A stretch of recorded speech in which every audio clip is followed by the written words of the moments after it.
Do these first before you start marketing on Twitter. Before you even seriously think of starting on Twitter, do these first. If you set up a website, you should have been doing these already. Just in case you are unclear on the concept or just in case you did things out of order, here are the things that you should do before you even think of marketing on Twitter. Pick your niche. It's really important to understand that if you want to be successful on the internet, you must have a laser focus on how you're going to make money. A lot of people are clueless regarding this. In fact, a lot of them think that they just need to buy a system that somebody else has built and they will make money. What they're really saying to themselves is they're too lazy to think through their online business. That's always a dangerous proposition because when you let another person do your thinking for you, you're going to have to deal with the consequences. You have to understand that when people build systems for others, they're usually trying to cut corners. They're trying to make the most amount of money with the least amount of effort. Do you think they have your best interest in mind with that attitude? Of course not. This is why it's a bad idea to let somebody else pick your business for you. You have to do it yourself. You have to know what you're doing.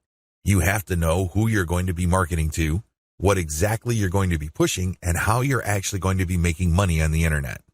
You can't just buy some sort of business in a box and expect everything to work out smoothly.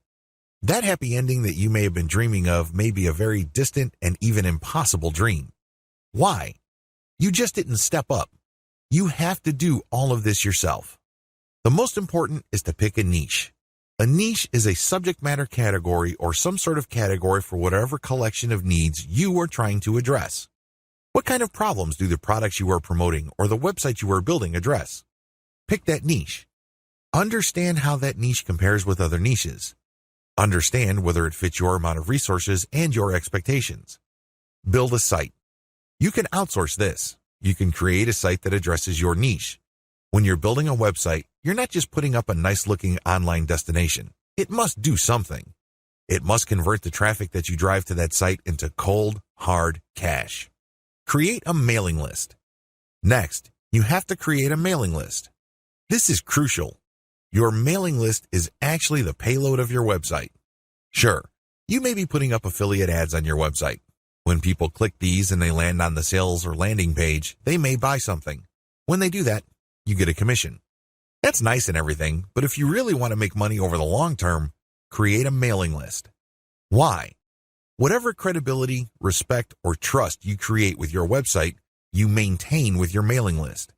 When you have an update on your website, you just publish the link on your mailing list and invite people to click through, and you have yourself a nice burst of traffic.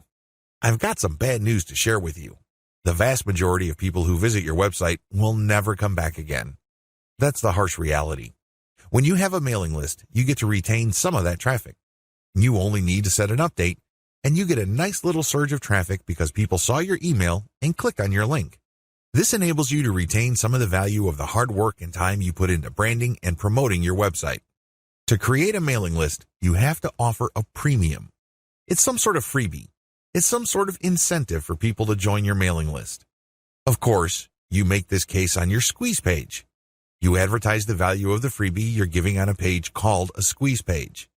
This is where people enter their email addresses to subscribe to your mailing list. Please understand that there is a big danger here. This is a warning.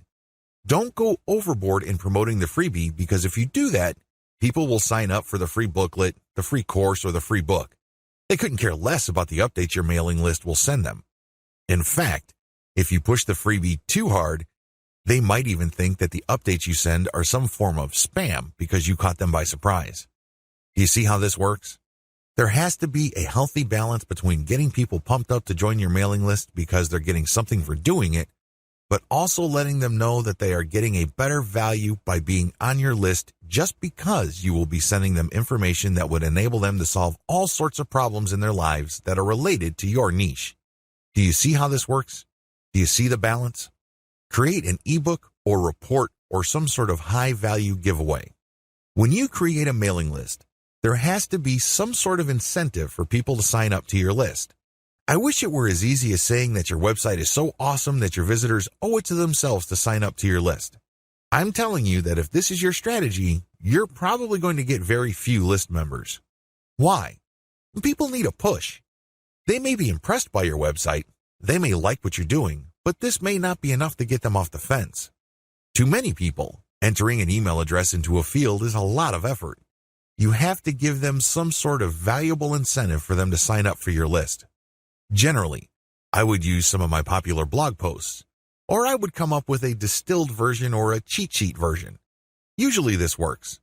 Other times, I would use some sort of massive compilation of resources that are an answer to people's problems. Whatever the case may be, the value of the incentive must be obvious. They don't have to be Sherlock Holmes to figure out the value of what you're giving away.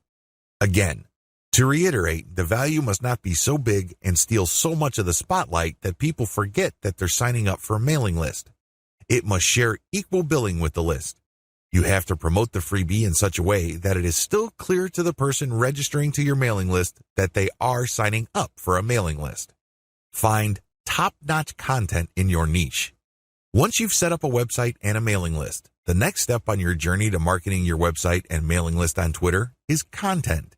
It's easy to get tempted and think that you're some sort of niche genius. You get all excited about a hot idea or a hot blog post topic, so you write a blog article. You put in the time, effort, and energy to do that, but what happens? 9 times out of 10, that content doesn't work. For whatever reason, people do not seek it out. You don't get traffic with it. You're not alone when this happens. The idea of build it and they will come is a dead end. Thankfully, there's a shortcut. Focus on content in your niche that already works. Look at the social media accounts of influential people or companies in your niche. Look at the content they're sharing. Pay attention to how many social signals they get. Do they get a lot of retweets, likes, favorites? Do they get shared a lot on Facebook? Using this objective social signal information, select their best content and reverse engineer it. Reverse engineering top-shelf niche content. Now that you have a clear understanding of what's hot and what's not in your niche, the next step is to reverse engineer your competitors' best content. How do you do this? First of all, you just focus on their topic. If they're talking about a certain personality in your niche, then talk about that person because obviously the fact that they're getting all this attention from your niche audience means people are truly interested in that personality. However, don't stop there. Come up with something new. Maybe interview that person directly, or maybe take some sort of controversial angle. Maybe you can give more complete information. Whatever the case may be, come up with content that is obviously superior. This is what's going to make your tweets more popular. This is what will speed your branding efforts up. I'm sorry, but if you're just going to offer the same content that everybody in your niche is already offering, there's really no reason the people you're reaching out to should follow you.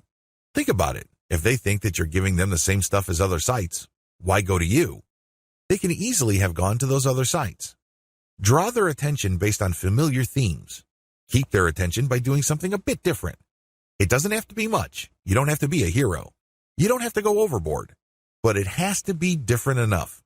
Unfortunately, this is one of those things that you will have to figure out firsthand. You would have to do it through trial and error. You have to learn through trial and error. Set up consistent social media accounts. Now that you have followed the steps above, you can now start setting up your social media accounts. For starters, you should focus on YouTube, Google+, Facebook groups, Facebook pages, Twitter, and maybe Pinterest. Start with these. Later on, you can branch out to other social media platforms like Quora, Instagram, and others. Your social media accounts must be consistent with each other. Your headers must have the same design. Your biography and other text must have similar elements. The key here is to project consistency. Consistency indicates professionalism. You're not just some random person working out of your mom's garage putting up one random website after the other. It can also help you solidify your brand. If you make a good impression on Facebook groups and people click through to your Twitter account and they see similar messaging, they can see that you are consistent, constant, and offer different types of content. This would help them become more comfortable with your brand. This would help them view your brand as more credible. Commit to specialized content on your social media account. Here's the big danger with having many social media accounts. It's very easy to see that a lot of companies put up a presence on many different platforms.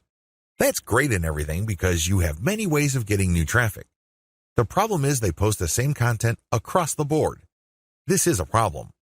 When people approach your brand on Twitter, they're looking for content that is slightly different from the content they would expect on Facebook groups, your Facebook fan page, and definitely your YouTube channel. You have to be aware of these different expectations and give them what they're looking for. Oftentimes, this is as simple as the form of content you offer. Obviously, when you're on YouTube, it would suck if you just offer blank videos of somebody reading your articles. That's not going to work. At least bother to use slideshows with the article. Preferably, you should have some sort of video spokesperson who speaks directly to the people during the video. Each platform's content must maximize the format requirements of that specific platform. Twitter marketing best practices. The first 9 videos of this training step you through the process of Twitter marketing. Whether you're going the fully automated route or you're doing things by hand, you have to use certain best practices. Otherwise, it's too easy for your Twitter marketing campaign to simply fall apart. The vast majority of people who try their hand at Twitter marketing simply do not succeed. It's not because these people are dumb. It's not because these people are hopeless in terms of execution.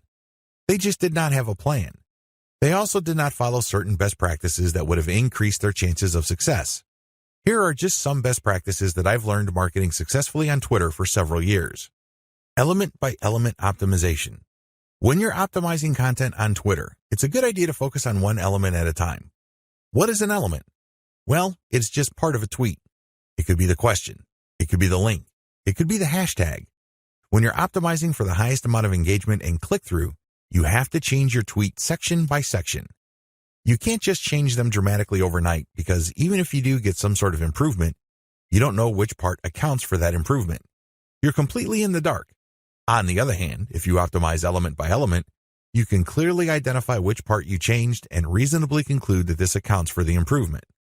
Once you're no longer getting a nice improvement or you peaked with a particular element, then you switch to the next element. With Twitter, this is pretty straightforward. You play around with many different question variations until you get one that gets clicked a lot. Next, you swap out different hashtags until you get something that gets clicked a lot. It seems pretty simple, but it's something that takes place over an extended period of time. It's not something that happens overnight. You just have to pay attention to the trend. That's traffic statistics so you can make the necessary adjustments. Tweet timing optimization. Depending on your time zone, it may well turn out that a lot of your most active followers prefer early morning or late at night. Pay attention to your statistics. Maybe you're using Google Analytics. Maybe you're using StatCounter. It really doesn't matter. Pay attention to the time of the clicks coming in. You see a pattern. If you do, use your tweet scheduling software to mirror the most active times or the most popular time frame of your content. This is the time range where most people click on your links on Twitter. Make your decisions based on statistics. A lot of brilliant online marketers fail in the Twitter marketing game because they go with their gut. They tell me, I just know it feels right. Alternatively, they tell me that their gut is telling them something. 9 times out of 10, these people fail. Again, they're not dumb. They're not stupid. Instead, they base their decision on feelings. Unfortunately, in this game, feelings can only take you so far. In fact, hunches often lead to dead ends.